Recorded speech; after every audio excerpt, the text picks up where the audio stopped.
那我想咳嗽各位也非常熟悉，日常生活中咳嗽是一个很常见的一个呼吸道的一个症状。那大部分的情况之下，大家也不常理解，觉得说咳嗽就是把痰一些吸进去的刺激物当中把它咳出来。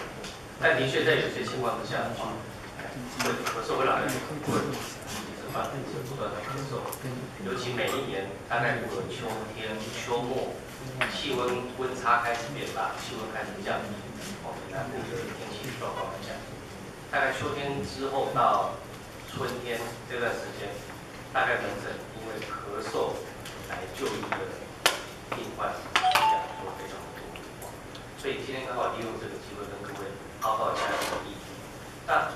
我们会先从3个就是实际在我们门诊遇到的病人的情形，先跟各位报告。那首先第一个病人他就是一个家庭主妇，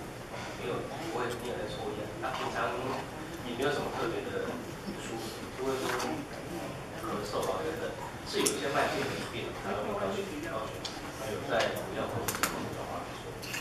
那这次会来胸腔科的门诊，就是大概1个多礼拜前，先是有些感冒的症状，喉咙痛、流鼻水，但事后呢，流鼻水和喉咙痛的部分好，可是就开始咳嗽，而且越咳越厉害，那痰越来越多，甚至越来越黄。那到后来呢，甚至开始出现发烧的情形。那来到门诊的时候呢，给他做了一些基本的身体的检查，发现这个病人的确是真的。给他做检查，发现他的肺部目前的确是有些异常的呼吸。那我们跟他拍了一张 X 光呢，这边稍微跟各位说明一下，就是在 X 光上面，在他的滑鼠有一个心脏的旁边这个地方，我们看到了一个异常的阴影。那综合他的症状，还有我们检查的结果，判断说这个病人他罹患了肺发炎的肺部。于是我们就给他做治疗因为这个病人咳嗽非常困难，痰也很多很黄，有时候他也觉得痰不是很好喝，所以我们给他试着给他加强化痰这个部分。那与此同时，很重要的是，我们还给他做了一个标准的抗生素的治疗。那在治疗之后呢，过1个礼拜回诊，病人就觉得说他的咳嗽、黄痰的情况明显的改善。那过了1个月之后再回来，症状几乎都好。那我们看到这2张这一张左手边的这张是生病的时候，右手边这张是1个月之后。各位比较一下，在心脏旁边，本来这个地方有白白的、淡淡的一片影像，这个地方就有1小时。等于说，随着他肺炎的诊断、治疗改善之后呢，他咳嗽的情形改善高调很低。那第2位病人就是一个中年人，偏老，应该算老年的男性。那目前是在仓储一个仓储工作，然后呢，他以前有在抽烟的，那后来戒烟。可是呢，戒烟之后，他发现怎么咳嗽越来越厉害，而且有很多的痰。那除此之外，他除了咳嗽有痰之外，他也觉得说越来越容易喘，病得越来越差。甚至呢，他也同事啊、家人跟他说：“你好像看起来越来越消瘦、很憔悴，是不是要去检查一下看？一直在咳，越来越瘦这样。”那这个病人他因为工作忙碌的关系，所以刚开始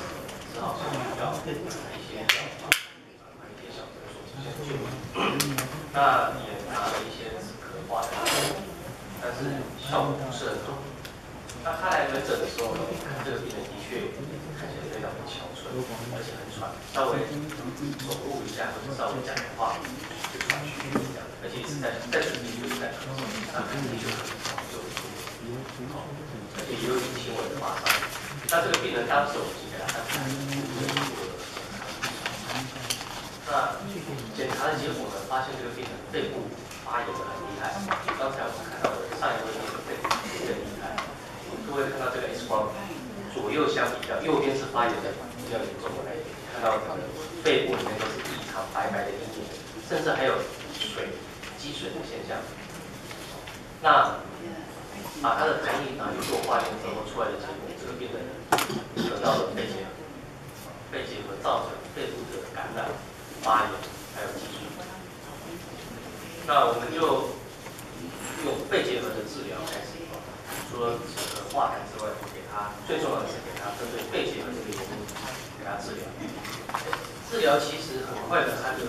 烧就退了。但其实不到2个礼拜的时间，病人就觉得说，我的咳嗽虽然还有点咳嗽，但是跟一开始还没有开始治疗之前比起来好很多。他也觉得胃口、体力各方面都觉得有比较不一样。那这个病人目前因为肺结核的治疗的时间是比较久，所以他还持续的在我们胸腔内科门诊在追踪在治疗。那他一次一次回来门诊，我发现，他的确症状咳嗽、喘部分改善了。那在左手边这张 X 光是去年第一次就诊那时候的 X 光，跟右边这个是今年初的时候追踪的 X 光相比，各位可以看到就是右边一样是右边，因为这个病人是站着面对我，所以刚好会处于右边嘛，他的右边的浸润的现象还有积水的现象明显的改善。那最重要的是他自己觉得他的咳嗽困扰他很久的咳嗽的症状有明显的改善。那第三个女性呢，也是一位女性病人，她是一个也没有抽烟，家庭主妇，然后没有过去很明显的一些全身性的慢性的疾病。那她也是因为咳嗽咳了很久，而且到后来她越来越担心了，为什么？因为体重变轻了，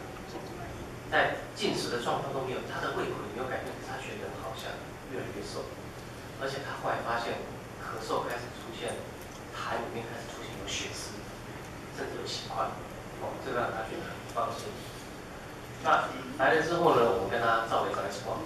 ，X 光明显就看到有不对了，一样在右边的地方，各位看到有一些浸润之外呢，似乎隐隐约约看起来有像是肿块的异常的印象。那这个病人我们住院做了进一步的检查，包括电脑断层扫描。不幸的是发现他是肺腺癌，而且在分期上已经是属于第4期。那这个病人目前还是持续的在我们胸腔内科，在接受癌症这方面的治疗。那上面这3个病人呢，他们都有咳嗽的困扰，都是因为咳嗽的原因来就诊。可是由刚才的报告的话，相信各位可以发现，同样是咳嗽，但是其实它背后的原因是非常不一样的。那在我们俗语有句话就是"医生压力少，医生怕治疗咳嗽"。那其实呢，倒也不是怕，但是这一句，我觉得这一句俗语它很贴切的反映出咳嗽的原因就是非常的多。所以有时候在找到咳嗽的原因，对症治疗这个过程，的确有时候是非常需要担心。那其实并没有说一种病叫做咳嗽病。那我想现在其实我们的使用非常的方便。那一般的民众大概有机会可以上网去查到许多相关的医疗知识，所以大家这一部分的尝试应该都建立的非常好。大家知道说，发烧不是只有咳嗽就好，肚子痛也不是只有止痛就好，要去找背后的原因。那咳嗽一样，咳嗽它是一个症状，是一个疾病。我们可以把它想成说是身体所发出的一个情绪。所以最重要的话呢，咳得很不舒服的时候，是要适度的缓解、适度的止咳，但是更重要的是要找到它的原因。那从另外一个角度来讲，那咳嗽有时候真的是很讨厌，尤其是在一个公众场不该咳嗽的时候，偏偏一直很想咳嗽，那要努力的不想咳嗽，那个有时候真的是非常的困扰。那尤其有些老人家，甚至有时候咳嗽就会合并尿失禁，甚至大便失禁的问题。那也对生活产生了很大的不方便。但是呢，其实为什么人会咳嗽？其实它也是大自然人体在数百万年的演化过程当中所出现的一个，可以说是很巧妙的一个自我保护的机制。那怎么保护呢？把脏东西咳出来。简单的说就是这样。我们身体、我们的嘴巴、我们的鼻子一直在吸周遭环境中的空气。空气当中难免会有一些灰尘，会有一些刺激的东西，这些东西很多是对身体有害的。那身体一个最简单的保护机制就是你吸进去，身体觉得不对，就把这个东西把它吐回去，吐出来。所以咳嗽基本上它是一个自我保护身体的一个机制。那这边稍微大家想一下，咳嗽这个动作，因为我们一直每天常常都会有经历咳嗽，咳1声2声这样子，它非常的短暂，它觉得没什么特别。但仔细的如果去推敲一下整个咳嗽的这个身体的这个动作，它其实是非常不容易，非常不简单。这个大家稍微看一下，就会觉得说，其实我们的人体的确是非常巧妙的，大自然里面非常巧妙的构造。我们在咳嗽的时候会先怎样？其实大家稍微下次咳嗽的时候注意看，我们会先用力的吸气，吸饱了之后呢，在我们的气管的入口处有一块软骨，它会先合起来。那这个软骨是什么？当我们在吞咽的时候，我们不希望我们吃的东西跑到气管，所以我们每次在吞东西的时候，这个会圆软骨这个构造就把我们气管关住，这样我们吃的饭、喝的水等等才不会跑到气管里面去。那在咳嗽的时候呢，我们开始要咳嗽的时候，吸饱气气管的入口也会先关闭。关闭的时候之后怎么样？我们身体的肌肉就开始用力，就是我们用力吐气的时候，这个动作的时候，会有一些肌肉把我们的空气挤出来。一旦我们准备要开始咳嗽的时候，气管的入口关闭了之后，这些吐气的肌肉就开始往内压缩。这个时候呢，我们胸腔里面的压力就开始快速上升，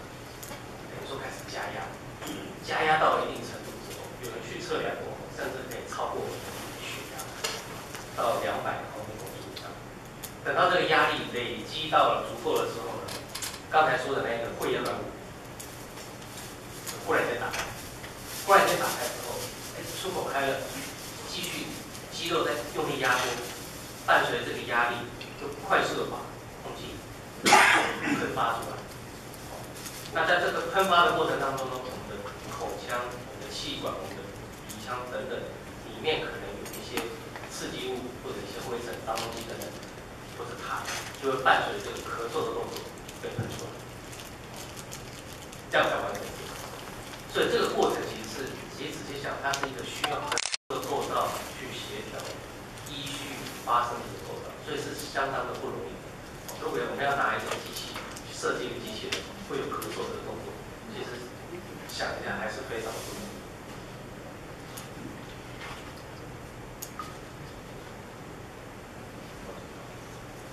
那甚至还有科学家就是很好事的科学家去做研究，发现说我们在咳嗽的时候呢，这个气流高速的喷发出来，这个速度会多快？他们真的去量，每分钟达到28000公分。那这是什么概念呢？换算成公里数的话，是每小时时速1000公里，所以比我们现在的高铁喷射客机速度还快。所以仔细想一下，当我们在咳嗽的时候，我们身体里面发生了这么多复杂的动作，而且气流可以瞬间达到这么快的速度，所以咳嗽这真的是一个，从这个角度去看的话，它是一个还蛮厉害的，身体的一个很厉害、很精密的、精巧的一个自我保护的动作。那现在再回到我们刚才讲，为什么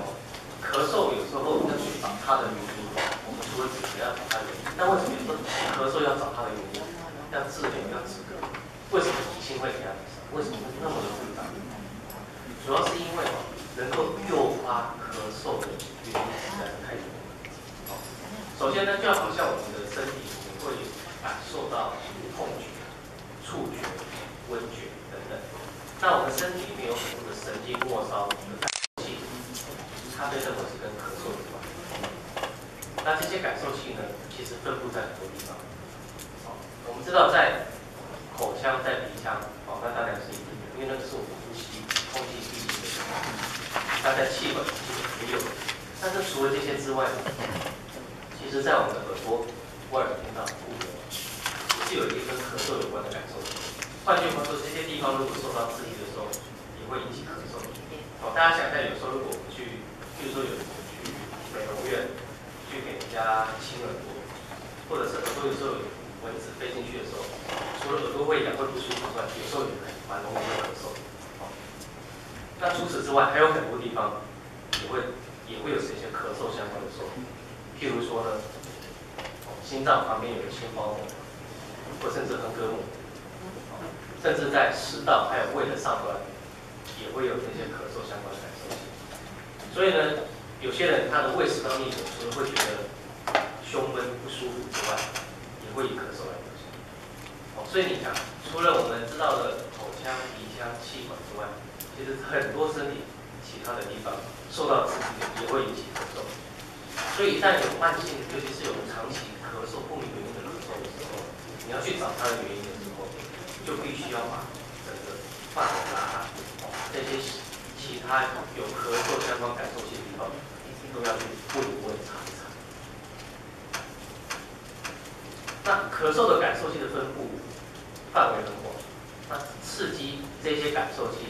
诱发这个咳嗽反射的刺激就更多了。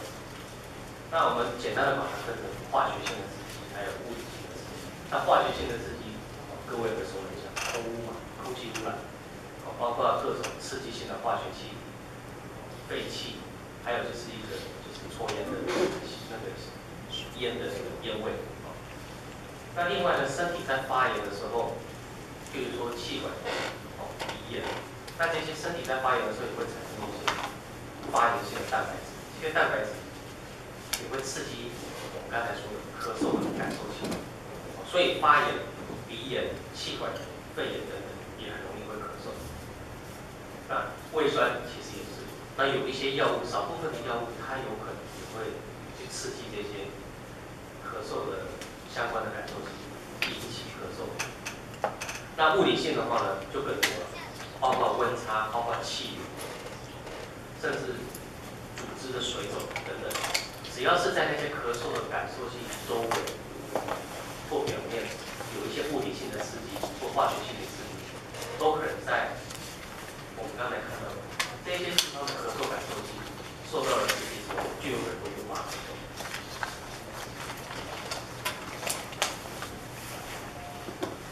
那这一张图是简单的把我们刚才说的那些综合起来，就是身体的各个地方呢，如果它的咳嗽感受器受到了不管是物理性的刺激或者化学性的刺激之后，会把讯号传到中枢神经系统，然后中枢神经系统就会下令一些咳嗽相关的肌肉构造开始去动作。那同样的这一个咳嗽的反射，它也会受到大脑系统。举个例子来说，在不该咳嗽的时候，如果咳嗽的话，那当然是不好。比如说像电影里面埋伏准备要攻击敌人，这个时候忽然间很想咳嗽，当然不能咳嗽。一咳嗽的话，你就会被敌人发现你在躲在那个地方。所以我们咳嗽虽然是一个反射动作，但是它也受到大脑的控制。那这一张图呢，是再度的想要看起来非常的复杂。那它其实在这里想要传达给各位其实一个讯息。第一个，咳嗽它真的是一个大自然所设计的非常巧妙的一个保护的机制。各位可以看到，要产生一个咳嗽是这么不容易，有这么多的器官，这么多的构造，必须要依序的产生动作才可以。第二个，这张图也再次的反映出，其实有时候咳嗽要找到它的原因，进而对症下药，这个过程有时候的确是比较复杂，甚至是很具有挑战性。那回到比较临床的层面，就是说，民众一般病人来医院的时候，咳嗽大概最常见的会是什么原因？那以急性的咳嗽来说的话，被异物所刺激，包括不小心吸到了一个比较刺激性的气体，或者是一些不小心吸了一个小虫进去，或者是一些灰尘，这个是非常常见的。再来的话就是一些呼吸道的急性的感染，包括鼻炎啊、鼻窦炎啊，还有感冒，这个大家也是很熟悉的。像比较严重一点的话呢，就是急性的肺炎、气管等等。那另外就是说，其实中耳炎，或者是耳朵外耳听道的发炎，也有可能会造成咳嗽。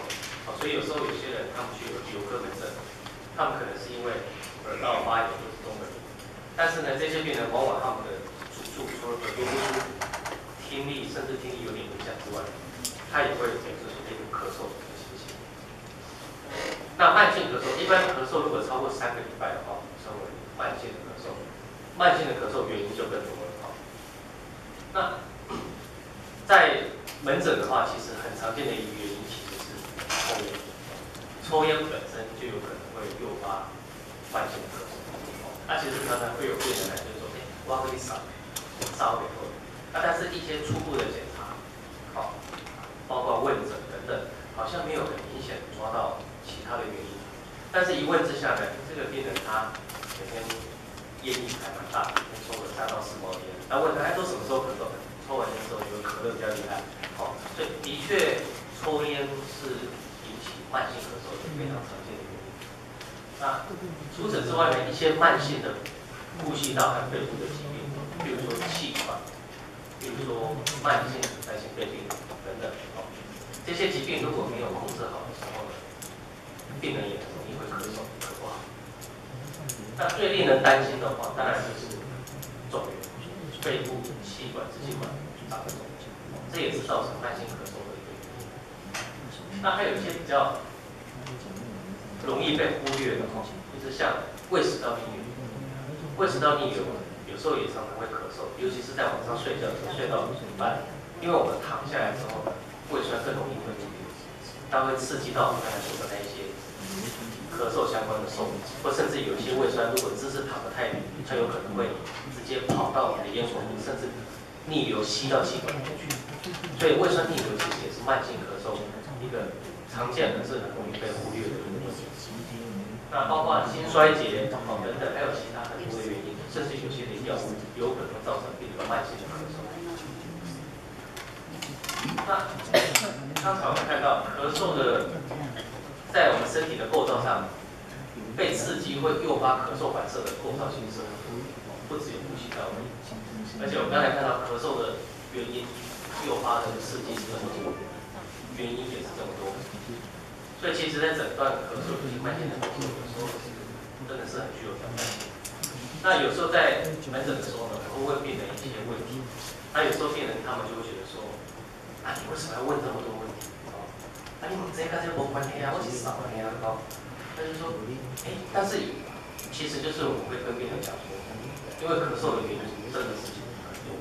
那如果显而易见的话，我们当然就会马上针对这部分来处理。但是，一旦你的咳嗽的原因不是那么明显的时候，我们一定要比较全面的去问。所以有时候有一些问题，对病人来讲，他可能会觉得有点不相干，但是实际上呢，这也是因为医师想要好好的赶快找出真正造成慢性咳嗽的问题。那在治疗上的话呢，如果说一个病人因为咳嗽来门诊，我们一定会问诊，会给他做身体的检查，那必要的时候排一些相关的影像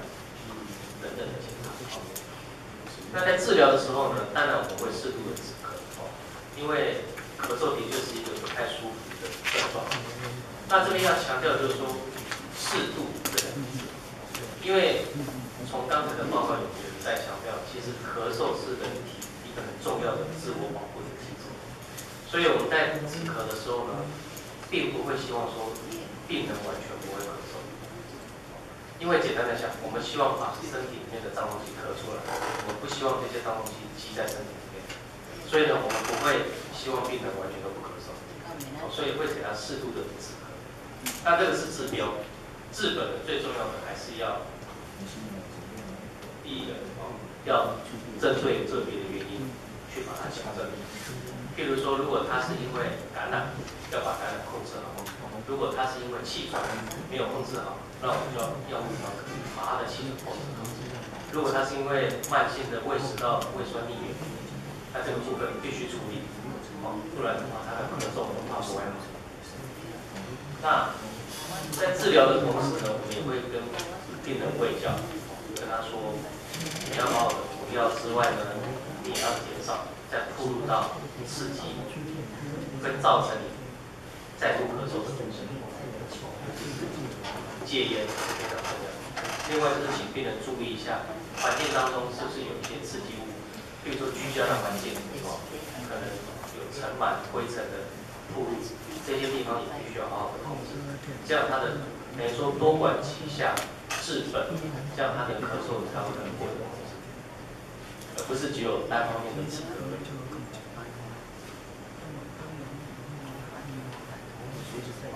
那实际上，病人在治疗或者是在寻找他咳嗽的过程当中，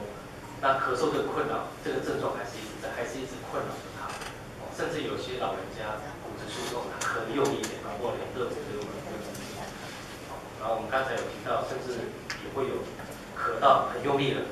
大小便失禁，这个对生活真的造成很大的不方便。所以我们也会药物止咳之外呢，还有一些生活上一些小动作。在这边顺便提醒，可以帮助减少咳嗽造成的生活不舒服。那戒烟戒烟是一定要，尤其是已经正在咳嗽很不舒服的时候呢，再继续抽烟的话，那这个咳嗽势必是会更难控制。另外的话就是要避免跟空气，还有就是强烈气味的那个刺激。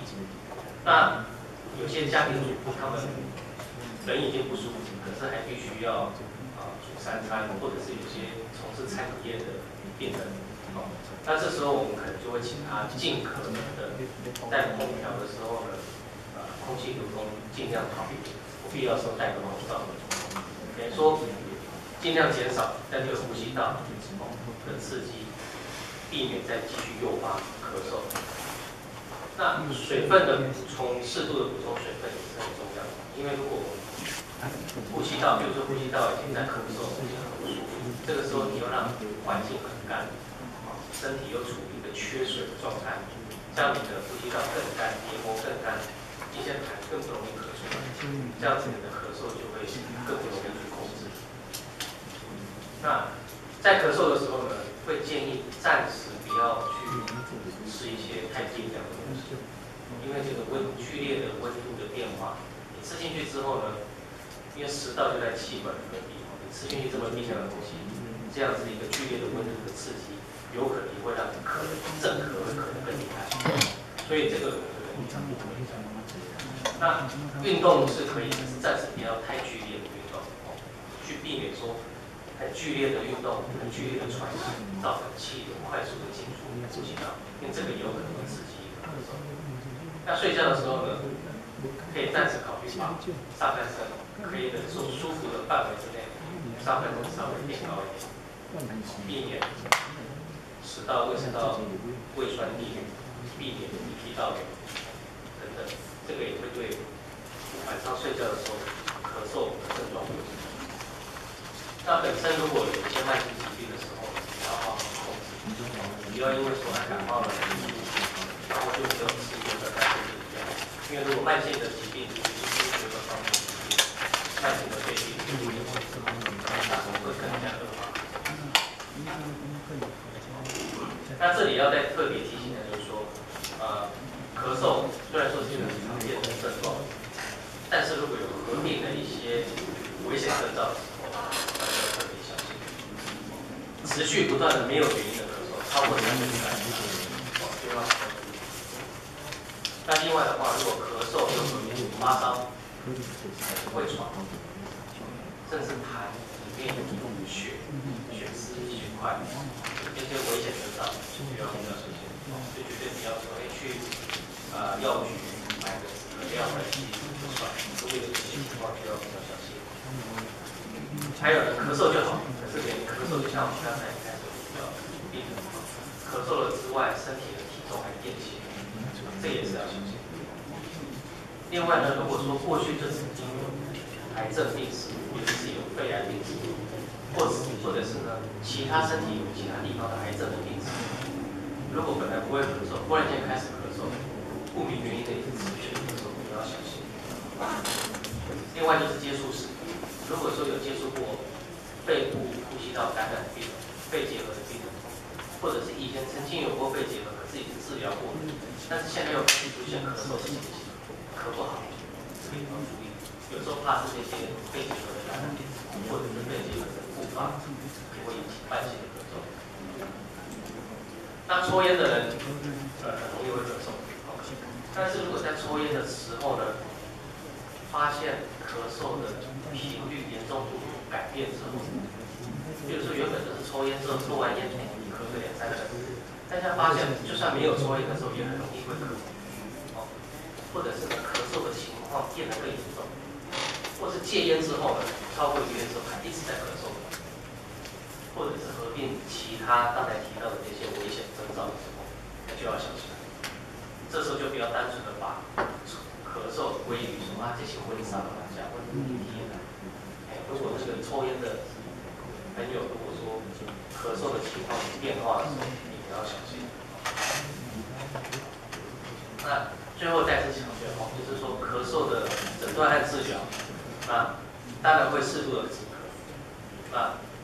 止咳的目标绝对不是让病人完全不咳，因为咳嗽是一个自然天生的很重要的一个身体保护的机制。